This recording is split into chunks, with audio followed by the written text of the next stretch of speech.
Hi everyone, this is Assetto Corsa EVO. Finally got the game. It came out today. We have early access, $31. So let's see what it is. Now they've been advertising this game for the people. This is the evolution of Assetto Corsa. By the way, I am no Assetto Corsa fan. I'm like an anomaly. A lot of people love Assetto Corsa. Nothing wrong with that. I like car racing games, so I'm trying this out as a new game to try out. There's a lot of hype. The original Assetto Corsa I didn't like because of all of the hoops you had to go through to try to get it to work. So that was a huge turnoff for me. But this game promises, or at least the advertising of this game or marketing of this game was communicating that this is for everybody. This is a new age for Assetto Corsa, and this game is going to invite more people in. There's going to be free roam access and all types of modes that allow us regular old people, just regular old me, can come in and play a game and enjoy a good race, enjoy the car, the sounds, the driving experience that Assetto Corsa is famous for. And here's what we get for it. For vehicles, we get a garage. There's no dealership, there's no customized vehicle in the garage. I got right now the Mazda MX-5, but if I click on the logo, this is all the cars that are available. Now, what's weird is it's kind of like you would think that they have the brand listed here, and when you go in the brand, you'll see a bunch of many different types of cars, which is the case for the Ferrari. Here you've got the 296, you got the 488, but for most of these cars you go in there and it's the same car that has many different skins or liveries. Same thing with Alfa Romeo. We've got a couple of different cars here. We just got the Giulia, and then we got this Junior. So really those two cars, and Giulia's got a bunch of these different liveries, and the Junior has nothing but this one. Then you come out to Alpine and you see same thing, just like the Alfa Romeo. You got mostly the A110, and then you got one A290 as well. So really they don't have a lot of different cars in each brand. For the Mazda, all we get is the MX-5. For the Audi, all we get is the RS3 Sportback. That's it. For the BMW, we do get two cars, the M2 CS and the M4. Just skipping ahead to the Mercedes-Benz, we got only the AMG GT2. If we check out the Toyota, we only have the GR86 and nothing else. And for the Volkswagen, we just have the Golf GTI, and that's it. In the Porsche, we have the 911 GT3, and that's really it. So we were supposed to get 20 cars, and I think these are 20 cars. I don't think people are counting, but if you go in some of these, there's actually two different cars or models of a car rather than one. So it does add up to probably 20. I'm not going to go ahead and count all that because we have like 16 brands here. And if you add those two extra cars, the BMW, not the Mercedes, the BMW, the Alfa Romeo, the Alpine, and I think you get to 20 cars. And for the Hyundai, we have the i30 and hatchback. Let's go ahead and pick up a nice looking car. Let's go for a BMW. Let's go for that M4. I'm feeling that. Once you get the M4 loaded up, it looks real nice, guys. I mean, I have to say the graphics are pretty good. It's looking real nice. You can open some doors, look inside. You can zoom in if you want. Here's the steering wheel. Real nice. They got a lot of the details here. This looks pretty nice. But another cool thing about the garage is that you can switch up different types of scenes or different types of garages. The urban, the track, I don't know, white sphere and sphere sky. Let's go ahead and load that up, and it's just nothing. You got yourself a little urban setting. That looks real nice. Look at that, the lighting change in real time. That's pretty cool. This is the indoor showroom. Real nice, different kinds of lightings here, and I think so far this is the one that I like the most, the auto service one. It's got a lot of lights reflecting off the body of the car, which is really nice. And if you change like the time of day here, you get some cool lighting effects here, like the sun, kind of sunlight going across here. I kind of really like this one. Super cool. You can turn around a little bit. You got the light shining on the car from different angles. Got a little blur effect going on in the back. That's pretty cool. So that was a garage. In the academy right now, nothing is available. In the driver, I can change my profile and just add my name and stuff. That's about it. In gallery, there's nothing. And then you got the settings. So I wanted to show the settings real quick. Only, most importantly, the control setting, because we have the wheel. You have a preset for Fanatec, but you do have to bind the keys. So this is what I've done so far. Couldn't get the handbrake to really work. In terms of the settings, this is what I have right now. You just click on the settings tab up here. Steering lock right now, this was default at 1080 degrees. I left it there. For my Fanatec settings, my control panel app, I have that as auto. So whatever the in-game settings are, it's going to default to that. My Fanatec force feedback settings are at like 81%, 82%, which was like 7.2 Newton meters. That's what was recommended on that PDF that they published from the game. So I just kept it at that and haven't done anything else. So when you go to drive, finally, you got these two options. Special events, nothing. Refresh, nothing. Go back, then go to single player. This is the only thing you could really do right now. It feels very much like a demo game. It doesn't really feel like a game at all, but they're calling it early access. I think that's a bit generous given what I've seen so far. You've got 20 cars, I guess, and then you got a few of these tracks that you can kind of drive around in. So you got a practice mode, you got a quick race, and race weekend is not selectable. So really there's only two things you can do. You can do a quick race, you can do practice. We'll do one of those in a second. And then in terms of our locations, this is what we've got. We've got about 8 of them, and a few of them look exactly the same. Laguna Seca is obviously there, Suzuka is there, and Mount Panorama is basically what the default was. Let's go to Laguna Seca, and because I drive a Mazda, let's go ahead and get this MX-5. Let's do a quick race. We'll keep it minimum 3 laps, and let's start. All right, so here we are.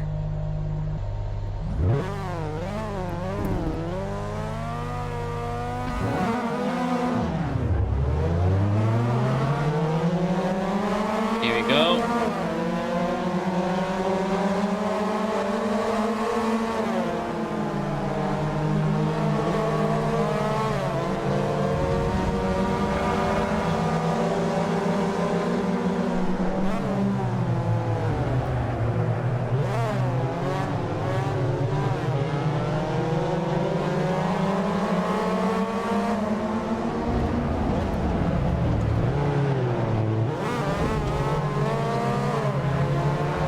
Messed up there.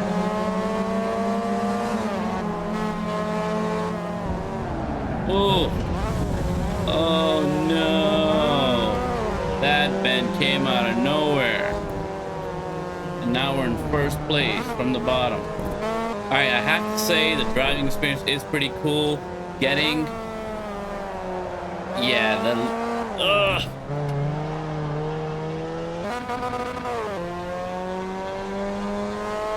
getting on and off the road definitely feels great.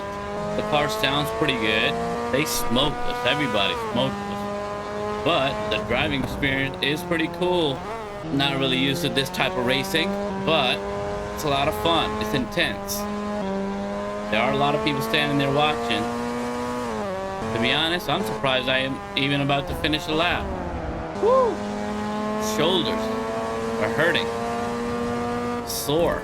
So the session has ended, but you can keep driving. That force feedback really made me put some work in. My goodness. It's Assetto Corsa, here it is. I kind of like the driving experience so far. I am terrible at it, but I think I'm gonna go, oh look, I finally made this bend without crashing into the sand or pulling over to the dirt. Oh, who are these cars? Can I flip him out? Nope, I can't. Assetto Corsa, Mazda, MX-5. We're gonna play a little bit more. The game, I have to say I was a little bit more excited about this game than the feelings that I'm getting while I'm playing it. I think it's definitely something different. I'm coming from playing Forza Horizon 5. I'm coming from arcade, sim arcade, whatever you want to call it. And I really enjoy that stuff. But this is definitely different, definitely something new, definitely something I have to like develop my skills in. But this is a great game to do that. I just wish that they had released a few more things. No free roam, not enough cars. Some of the cars are basic. The tracks are looking like any other sort of a track-based game. But like, I'm interested in those updates that are coming down the line. I want that dynamic weather that we're supposed to get.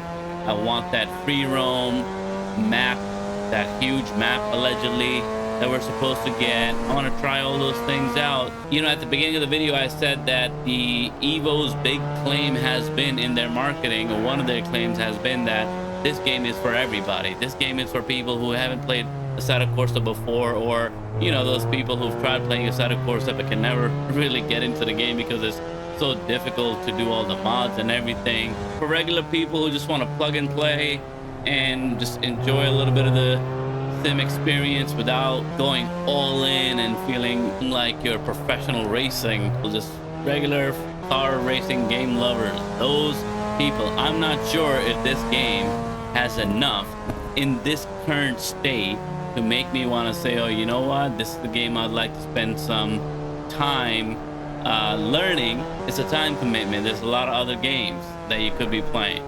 So is this game gonna make me feel like, you know what, this has a lot of stuff, I'd much rather explore this game, spend a lot of time and energy learning about this game and getting better at this game than some of the other games that are available? That question, my answer right now is no. After this first initial reaction, you know, I did enjoy driving right now. I like the road feel on this. I like the tire feel on this. I like this force feedback so far. I think it's great so far. I think it's better than what I remember the original Assetto Corsa from 14 years ago. When I tried that game for the first time, I was really frustrated, and I also didn't really like how it felt. But this one is much more welcoming in the sense that it's not as difficult to get started. The visuals are very appealing, and the settings were easy to get to, easy to understand. All of that stuff, you know, the wheel worked pretty easily, no issues there. And so all of that stuff is welcome and really good and great. But when it comes to just the game offering something exciting, I'm not getting that. I'm not getting that from this. So hopefully, as the updates start to trickle in, I'm definitely not giving up on the game. I have a wheel. I want to use the wheel to its fullest potential, and I feel like this game can really do that compared to any arcade game. So, you know, we're gonna keep trying. We're gonna keep an eye on this game. We're gonna keep an eye on the updates that are coming through. What's the rollout schedule of all of these updates that really got people excited, but didn't get in this early access version? So we're gonna keep an eye on all that, and we'll keep making some videos as these updates come in, and we'll see how things go. As far as the driving mechanics, the dynamics, and all of that, I think that's pretty good. I would say it's like, I don't know, it's like 9 out of 10 straight out the box. I mean, I don't see what we can do to kind of improve the driving experience here. I feel like, for me, somebody who's never played this game before, and I just raced my first race, even though I came in last as I expected, it was a good experience. It was a fun race. It was a fun experience. It was intense and engaging. So the driving is very engaging, not much needed there, but we do need some exciting content. We do need some exciting visuals, and I would love to see more of that sooner rather than later. So you hit escape, and then it takes you to the end. It lets you know you finished 9th. Terrible. I thought I finished 10th, but hey, 9th is fine. You got the little replays. That's pretty cool. The brief moment where I was not last place. Look at that. I was doing all right for a second. So there you have it, Assetto Corsa EVO. Let me know what you think about this, and I'll see you in the next one. Peace.